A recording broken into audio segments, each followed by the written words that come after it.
Today I want to show you how I store my warranties and my manuals. There are several different systems that I've tried and nothing quite seemed to work as well as the one that I'm employing now. I've tried several binder systems, but I have so many thick manuals that they just didn't fit very well, and eventually they tore down my binder system. So the system that I use right now is an accordion file system. It's much more sturdy to hold on to all of those heavy manuals that you might have. So for me, I like to keep them organized according to alphabetical order, but via room. Sometimes I'll misfile something, or I can't remember how I might have labeled something. So I'm searching frantically for something and can't find it. But I know where everything is located in my house. So in that way, I can easily say, okay, I know that X item is in the kitchen, so I can look up under kitchen and find everything that is in the kitchen area, any appliances or anything that comes with a warranty or I need to keep the receipt for. Any of those things or user guides are all located within by room. So here I have laundry, living room, office, and I do have section for miscellaneous items. Those are a couple floater items, but for the most part I'll know exactly what room everything is located in. Now I want to show you a couple tips and tricks that I use to keep my accordion filing system organized. Alright, first things first is the really thick manuals that we receive. They stay confined very easily in here just by standing upright.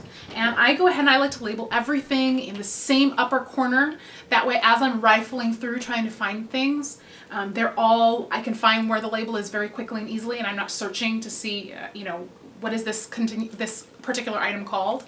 So I label them and I put them upright in my filing system within the room that they're located in. In this case, my Wii system is in my living room. And see how everything fits very well in here. And it sits upright without falling over because it's so thick. Then, of course, we have our typical 8.5 by 11 or larger booklets that might come, or manuals that come. And for these, again, I file everything to its side and I like to put the label up in the same corner. But in addition, I will go ahead and staple any additional information that might be in here that I might need. For example, for my warranty information, they have a little leaflet or a booklet that they give you, and they put the receipt in. So here I try to staple things in such a way that I can easily open it up and take a look at it without having to pick off the stapler.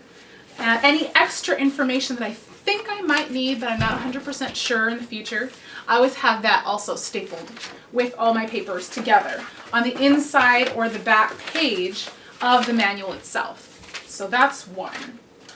Now another thing that I do is if it has a lot of little papers that come with it and it's just too many to staple properly to the inside page, is I might use a clear sheet protector like this, and that very easily holds it. I go ahead and label the outside of that sheet protector with all the materials in it, and that slides in very easily. But what if there's smaller little manuals? Those little ones that would fall in the crevices of something like this, an accordion file, and would be difficult to find. Well, what I use for that is a simple picture holder. They fit perfectly inside of the little pockets for the little ones, and they don't get lost. And then I label the top of that. I had cut off the holes off of this particular one, but you don't have to do that. You can just put them in, slide them in, and easily find what you're looking for. I'm going to show you one more little tip or little trick that I like to employ inside. Now that is when you purchase an item and it comes with a little tool set or maybe extra parts. Like in this case, it's a little lounge chair that I got from IKEA.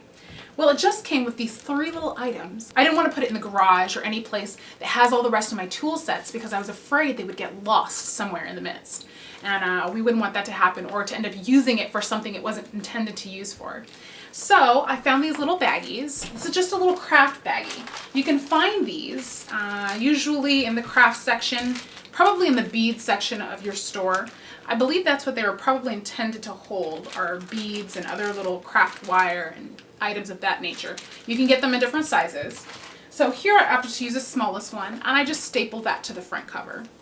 Now make sure you staple in such a way that you can still access it, that you can still open it up and reach it without having to remove the staples. And you still have access to your manual. You don't want to staple anything shut and then be struggling with staples. Oh, and of course, always labeling the same top corner so it's easy to find. So those are just a few of the small tricks that I employ to keep my binders nice and organized. And sometimes I don't file things right when I should, so I always have a little section in the front here for anything that needs to be filed at a later date. I should keep on top of that, but I admit I'm a bit of a procrastinator. We're working on it. But in the meantime, this system has worked really well for me. It just contains everything perfectly. And when I need a little room to grow, it's very easy for me to begin another filing system. Now you've seen a method that works for me. Again, it might not work for you, but you really have to just learn through trial and error, honestly. That's what we all do. And eventually you'll find something that'll work just perfectly.